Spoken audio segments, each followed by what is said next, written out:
النهارده احنا هنتكلم عن واحد من اقوى واخطر المركبات اللي ظهرت في عالم بناء الاجسام، وهو الفولستاتين 344. عشان نفهم المركب ده بيعمل ايه لازم نرجع لورا خطوتين ونبص على شبكة معقدة جدا في جسمنا اسمها عائلة تي جي اف بيتا، ودي مجموعة من البروتينات اللي بتتحكم في كل حاجة من اول تكوين الجنين لحد انقسام الخلايا. جوه العائلة دي في بروتينات بتشتغل كفرامل بيولوجية بتمنع الخلايا انها تنمو بشكل عشوائي او لا نهائي، واهم فرامل لعضلاتك هو بروتين اسمه المايوستاتين او جي دي اف 8 اللي اتكلمنا عنه فيديوهات كتير قبل كده. المايوستاتين ده بيتفرز اساسا في العضلات الهيكليه، ووظيفته المباشره ان يوقف تضخم العضلات وزياده عدد اليافها. بس تفتكر ليه العلماء اهتموا بالفرامل دي؟ لانهم لاحظوا ان في طفرات جينيه طبيعيه بتحصل في بعض الحيوانات زي البقر والكلاب وحتى البشر بتعطل شغل المايوستاتين تماما، والنتيجه بتكون كتله عضليه ضخمه جدا ومرعبه بدون اي اعراض ظاهره. ومن هنا بدات الابحاث تتدفق عشان تلاقي طريقه توقف بيها المايوستاتين لعلاج امراض ضمور العضلات القاتله. وهنا ظهر الفولستاتين كواحد من اقوى مضادات المايوستاتين الطبيعيه. الفولستاتين هو بروتين سكري غني بالسيستين بيتصنع اساسا في الكبد. الابحاث اثبتت انه مش مجرد هرمون تناسلي زي ما كانوا فاكرين في البدايه، لا ده بروتين واسع المجال بيرتبط بالمايوستاتين وبروتينات تانية ويمنعها من انها توصل لمستقبلاتها على الخلايا. ووسط كل انواع الفولستاتين نسخه الاف اس 344 هي اللي لفتت انتباه الكل. النسخة دي بتتكون من 344 حمض اميني، وتكوينها الفريد بيسمح لها انها تمشي في الدم وتستهدف العضلات من غير ما تيجي جنب الانسجة التناسلية. وعشان كده الاف اس 344 موجود حاليا في ساحتين متناقضتين تماما: ساحة التجارب السريرية الجينية المحترمة وده لعلاج الضمور العضلي، وساحة السوق السوداء العشوائية اللي بيستخدمها الرياضيين للوصول للضخامة العضلية الغير طبيعية.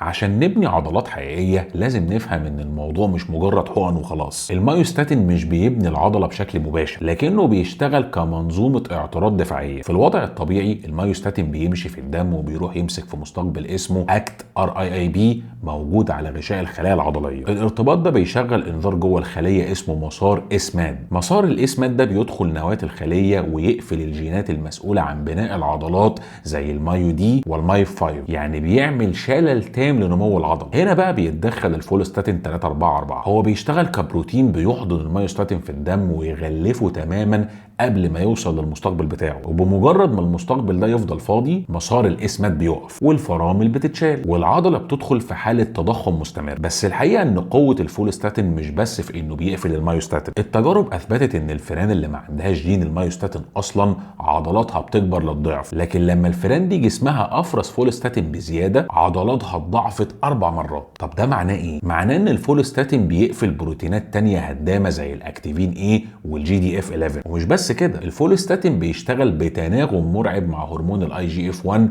ومسار الامتور المسؤولين عن تخليق البروتين. يعني من ناحيه بيمنع الهدم ومن ناحيه تانية بيعظم البناء.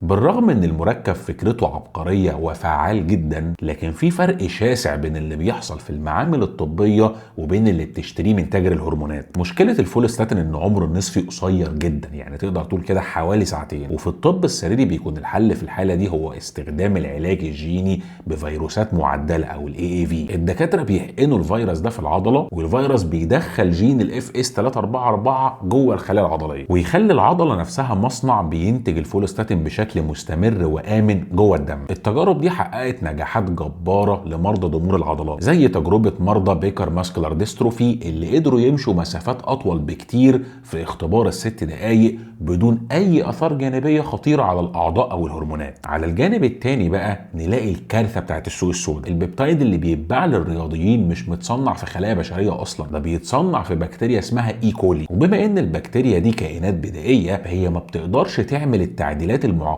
اللي الجسم البشري بيعملها. يعني البيبتايد اللي بتشتريه ده ما فيهوش جزيئات السكر اللي هو جلايكوسايليشن اللي بتميز البروتين الطبيعي. والمصيبه الاكبر ان المعامل اللي تحت السلم بتحط سلسله من الاحماض الامينيه اسمها هيستاج في نهايه البيبتايد عشان يسهلوا عملية تنقيته من البكتيريا، والنتيجة بتكون ان انت بتحقن جسمك بمركب صناعي جهازك المناعي بيشوفه كجسم غريب ومعادي من اول لحظة.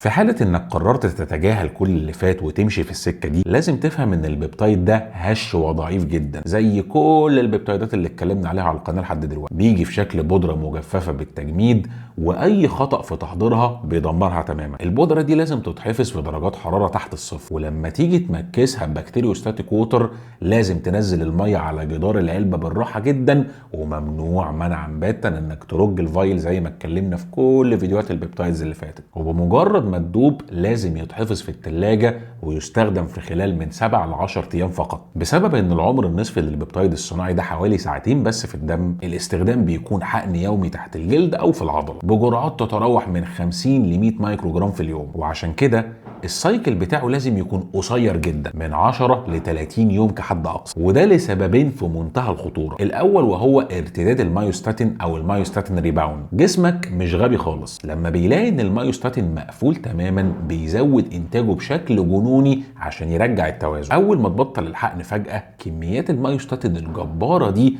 بتهاجم عضلاتك وتكسرها وتزود الدهون بشكل كبير جدا. السبب الثاني بقى والاهم وهي الاجسام المضاده. بسبب ان البيبتايد ده فيه الهيستاج وما فيهوش سكر، جهازك المناعي بيصنع اجسام مضاده بتدمر البيبتايد فورا بعد فتره من 20 ل 30 يوم تقريبا. يعني بعد المده دي تقريبا الحقن ملوش لازمه. بس قبل ما نكمل، لو الفيديو عجبكم لحد دلوقتي وحابين ان نكمل في سلسله البيبتايدز، ما تنساش تعمل اشتراك في القناه وتعمل لايك وشير للفيديو مع صحابك، وتكتب لي كومنت تحت، لان حقيقي تعليقاتكم هي الحاجه اللي بتخليني استمر في تقديم المحتوى. ولو حابب تدعم القناه وتشترك في مجتمع ديسكورد ولايفات مخصصه للداعمين فقط، تقدر تعمل ده من خلال زرار جوين او انضم اللي موجود تحت الفيديو، او من خلال اللينك اللي موجود في صندوق الوصف. وحابب اشكر جدا داعمين القناه لحد دلوقتي، شكرا جدا ليك. يلا بينا نكمل الفيديو.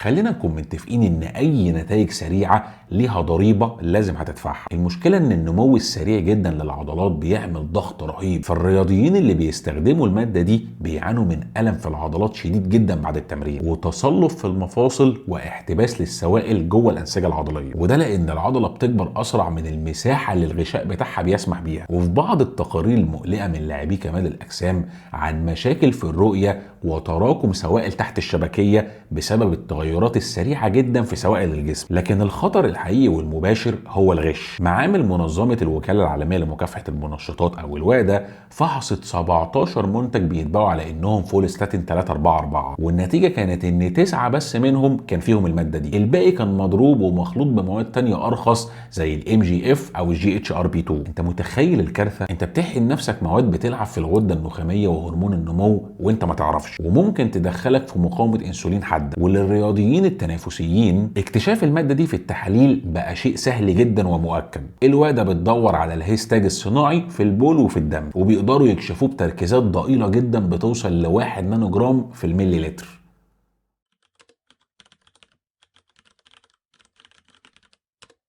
الخطورة الحقيقية مش في وجع العضلات السريع، الخطورة في انك بتقفل مسارات اساسية في جسمك لفترة طويلة جدا. اول مشكلة بتحصل مع استخدام المادة دي هي تمزق الاوتار والاربطة بنسب اعلى، وده لان العضلة بتكبر بسرعة جنونية بس الاوتار بطيئة جدا في التطور. الادهى من كده ان بناء الاوتار بيعتمد على بروتينات اسمها بي ام بي، والفولستاتين بيقفل البروتينات دي تماما، والنتيجة ان العضلة بتبقى كبيرة وقوية بس الوتر بيبقى ضعيف جدا وممكن يتقطع بالكامل تحت اي ضغط. الكارثة الثانية هي عضلة القلب. بروتين الاكتيفين ايه اللي الفولستاتين بيقفله وظيفته الاساسية انه يحمي عضلة القلب من التلف والموت الخلوي. لما تقفل الحماية دي بشكل مستمر، القلب بيدخل في حالة تضخم مرضي وضعف مستمر ممكن ينتهي بفشل قلبي مزمن. الكارثة الثالثة بقى وهي السرطان. نفس الاكتيفين اللي بتقفله بيشتغل كقامع للاورام وبيقتل الخلايا المشوهة. الفولستاتين بيشيل الدفاع ده وبيخلق بيئة مثالية للخلايا السرطانية عشان تنمو بدون أي مقاومة من جهازك المناعي، وبيسرع من انتشار أورام خطيرة زي سرطان البروستاتا والمعدة والجلد. وأخيرا مشاكل في الهرمونات وبالأخص للسيدات، لأن الاستخدام العشوائي بيدمر التوازن المطلوب لعمل المبايض وبيخلي الخلايا تفرز هرمونات ذكورية بشكل مرعب، وده بيسبب تكيس المبايض وممكن توصل لعقم دائم. وفي الرجالة بالرغم ان الموضوع مش بنفس صعوبة اللي بيحصل مع السيدات، لكن استخدام الفولوستاتين لمدة طويلة جدا